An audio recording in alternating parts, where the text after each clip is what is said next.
take the stage. Good morning to all. Thanks for the invitation. I will try to give you a perspective from a commodity trader. So I'm not close to the, let's say, final consumer, but I'm very close to the raw materials. My perspective is a bit less Malthusian than some of the things I heard here. So I'm a bit more optimistic about what I'm seeing so far.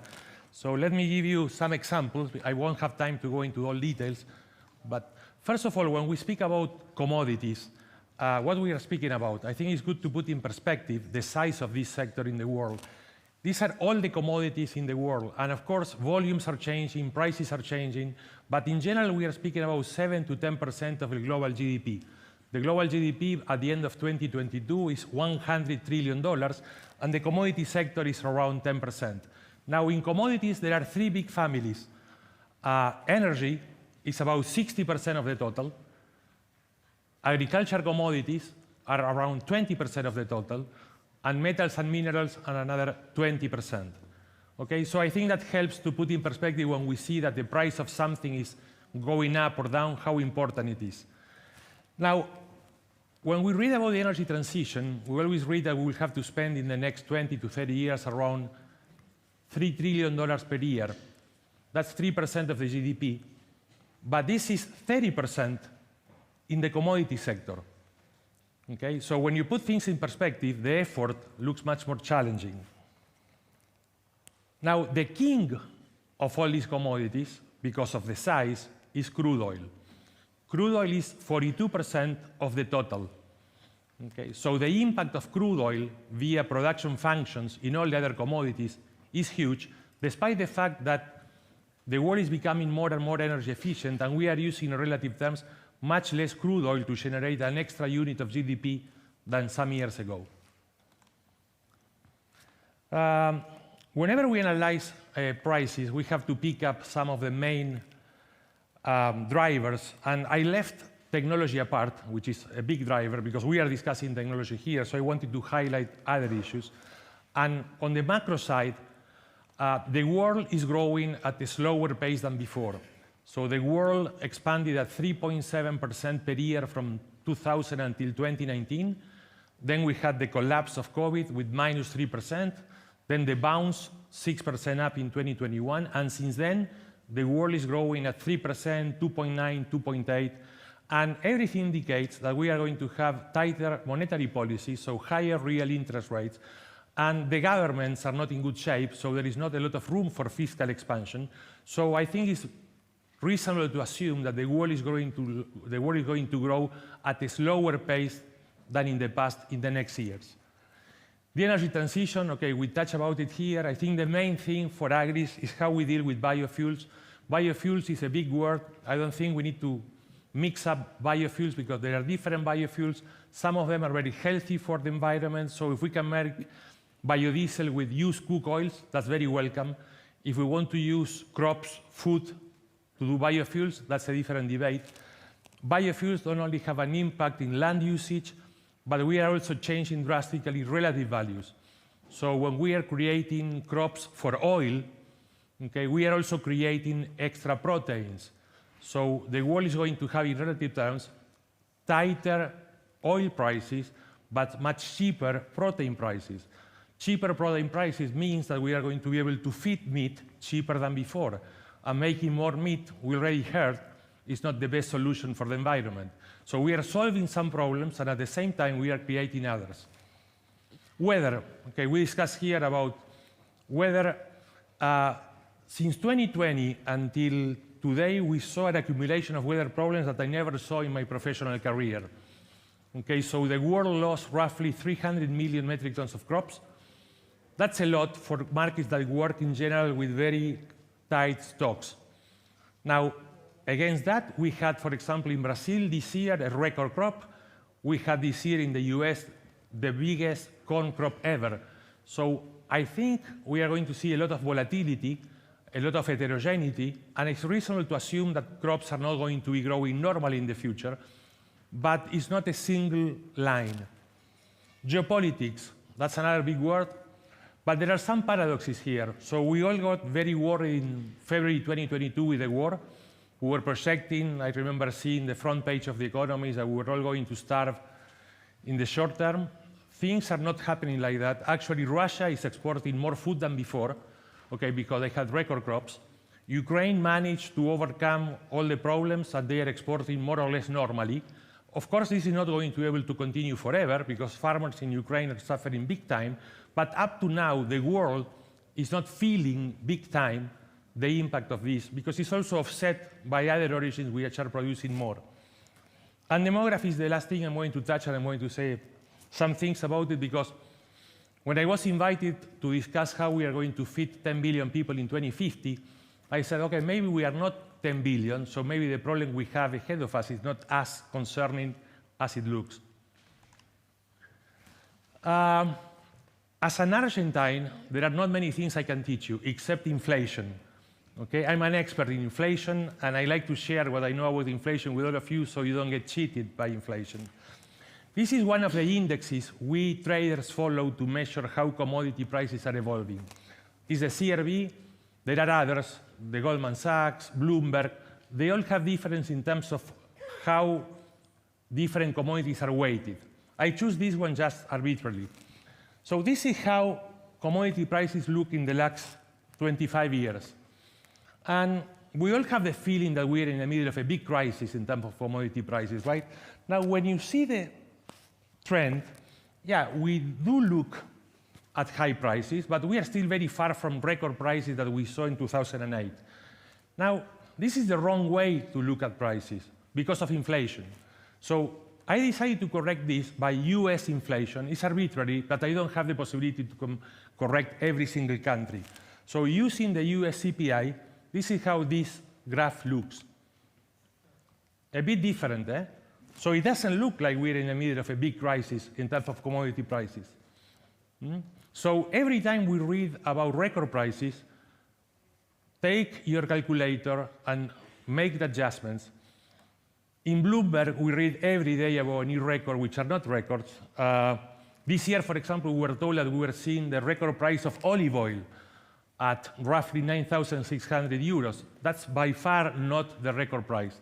If you take prices in 1990 and you adjust it by inflation, you are well above 12,000, 13,000. But when I write these things to Bloomberg, they don't react because then they cannot write anything about record prices, right? So they don't care much. But it would be the same saying that today in Argentina we are having the biggest salaries in history when we are probably having the lowest, okay? Now, why this graph looks like this with this peak in 2008? Who is the main reason of this? I told you before that the commodity king is crude oil. Okay, in 2008 we saw the highest price ever for crude oil. The barrel of oil touched $140 at that moment, June 2008, which is the equivalent of today 210. Okay, so this is how crude oil looks today. So again, $80 per barrel is expensive, but in real terms, it's not that bad. This is a problem for the energy transition because crude is not expensive enough to create incentives for switches. It creates the need for higher subsidies, actually, if we want to switch. This is a surprise for a lot of people. This is the evolution of agriculture prices in real terms since 1960. Okay? So no, we are not going to starve. Okay? Actually, prices are getting cheaper and cheaper. In the last 30 years, prices stabilized because of three things. First of all, the Chinese demand, which has been enormous. So China went from a GDP per capita of $2,500 in 2000 to 12,500 today. Okay, times 1 billion people. So we never saw an expansion of demand like that. On top of that, we stress the system adding biofuel demand. Today, we are using 40% of all the US corn for biofuels, 50% of all the soybean oil for biofuels, 20% of all the vegetables oil in the world for biofuels. So when we are getting worried that we don't have enough food for people, we need to think that we are making some choices which are basically leading us to that consequence, and we are making those choices purposefully. Okay? They don't come from the air. It's our choices that are creating those problems. Now, what will be the trend of that? It will depend on many things. It will depend on how we decide to play the energy transition. Let me give an example about why it's so difficult to predict prices. When Ukraine went out of the market in February 2022, Ukraine is a big producer of sunflower oil. So suddenly the world lost, in the short term, 5 million metric tons of sunflower oil. 5. We are using 55 million metric tons of oils for biofuels. So we just have to discount 10% of the mandates, and we were able to offset Ukraine problems. But we didn't. Okay? So there are solutions that we don't want to use. The prices I showed before are time prices, so are monetary prices, prices in real dollar terms. But another way of seeing this is we can measure things in time prices. So how much time are we allocating to be able to buy 1 unit of certain commodities? So if I estimate how much time I had to allocate in 1900 to buy 1 kilogram of wheat flour, is X. Today we use probably 1/100th of that period of time. So our real income in time is going up very fast. Okay? So it's not only the monetary prices which are going down, but the time prices are moving down as well. On top of that, those prices are moving down, but we are able to feed much more people. So in 1980, we had only probably 5 billion people in the world. Okay? Today we are 8 billion, and prices are still down. Okay? So I would like to put this in the context for when we are making projections about what will happen in the future. Okay? This is the past. Okay? So it looks for me a bit less threatening than what we hear sometimes. Okay? The FAO is the United Nations office in Rome, making price statistics, price projections. And this is what's happening in 2023, the red line. This is an average of different prices. Prices are moving down. Okay? Prices are cheaper than definitely 2022, when we saw the peak after the war. Okay? And prices are not only cheaper than 2022, now they are cheaper than 2021. And we are around 20% higher than before COVID, when all the problems started. Okay? And the trend, I believe, is that we are going to go further down, and we are going to stabilize somehow above pre-COVID levels, but lower than today.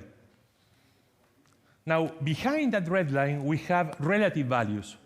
So food is the consequence of the price of sugar, cereals, vegetable oils, dairy, meat. And you can see there how relative values are moving very differently. Okay? So vegetable oils are very much linked to, for example, biofuels. Sugar, we had big problems this year because of El Niño, so India is not exporting. Okay? So behind the average, there are a lot of different peculiarities to consider. Just to wrap up, the last one I showed was demography. And so are we going to be 10 billion in 2050? We don't know. Okay? But there are certain things showing that it's likely that we may not reach 10 billion. So all the numbers we always see are the projections of the United Nations. The United Nations make 8 different scenarios. The one that we always read about is the one that they consider most likely. Okay? Every 2 years, they adjust that projection. 5 years ago, the projection was that we were going to peak population with 11 billion people in 2100. 3 years ago, the projection was that we were going to peak population with 10.8 in 2080. 1 year ago, the projection was that we were going to peak with 10.4 in 2060. The United Nations has 8 scenarios. The most bearish, let's say, projects 8.8 billion people in 2060. Okay? There are a lot of different universities and private think tanks making projections in the range of 8.8 to 9.6. So I'm just highlighting this. I don't know what will be the number, but let's think that maybe things are not going to be as we thought until a few years ago. One of the consequences of this is that the population is becoming older. Okay? Today, roughly 10% of the population is older than 65 years old. In 2050, 20% of the population will be older than 65 years old. Some of the consequences, because there is not a lot written about these things. Usually when we read about the older population, we read more about medicine, healthcare, but not a lot about the impact on food demand. So first of all, if we are older, okay, we eat less calories. Okay, today the world eats roughly 2,900 calories per capita. It's estimated that older people, they eat between 10 and 20% less calories than young adults. Okay? And we are going to have 10% more of them. Second, we are going to have in relative terms more women. Okay? Because women, they live longer than men. Okay? And women eat less than men. Okay? Third, old people eat less meat, okay, due to digestion. So there are a lot of things happening. Fourth, old people, due to obvious reasons, they go out less than adults. So we are going to have less food in the retail sector and more food at home. That is translated into much less waste. Okay? So these are some things to keep in mind whenever we are making projections, because these things, I'm not making a judgment if this is good or bad, but this is big. Okay. And the main reason of this is the collapse we are seeing in fertility rates. Today, 25% of the population lives in countries where the population is already shrinking. Okay. 75% of the people live in countries where fertility rate is below replacement. Okay. And this changes every time we input the new updates, they go down and down. Brazil, for example, this week published that we are not in Brazil 216 million people like it was projected. We are only 203. Okay. In Argentina, for example, the level of collapse of the fertility rate was associated 2 or 3 years ago to COVID, okay, and today is confirmed. Okay, this is related to multitude reasons, culture, economics, religion, okay, but it's very difficult to reverse. So my guess is that every time the United Nations come new updates every 2 years, they are going to go into a lower and lower number. Okay. Now, overall, again, I'm a bit more optimistic. I believe that we probably don't need very radical changes. I think that if we can twist eating less meat, I think is one of the solutions. Using crops for biofuels more rationally, that's another solution. I believe we are going to be a bit less than projected. And there are a lot of things. For example, we use roughly 20% of all the meat and fish we grow to feed pets. It's not a small number, eh? So whenever we are worried about all the poor people starving and we feed our cat and our dogs, think that there is a trade-off also there. Okay? And it's not a minor one.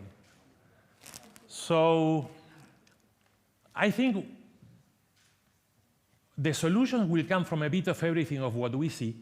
Okay? I think there is room, starting from education, going through agriculture precision. I think we are going to see improvement in seeds as well, including seeds that they need less water in order to address the water problem. But one of my concerns is that we are giving up on the price system. Okay? There was an economist called Hayek who in 1945 wrote a beautiful article called The Use of Knowledge in Society, explaining how different people react to the price system to make decisions. Now, the price system, to some extent, has problems, okay, because it doesn't price externalities properly. Okay, now I think one of the things we need to do is to help the price system to be more robust. But we need to continue relying on the price system, because if we go more into the bureaucratic decisions, I think we are going to create a lot of problems. Okay, that's it. Thank you very much.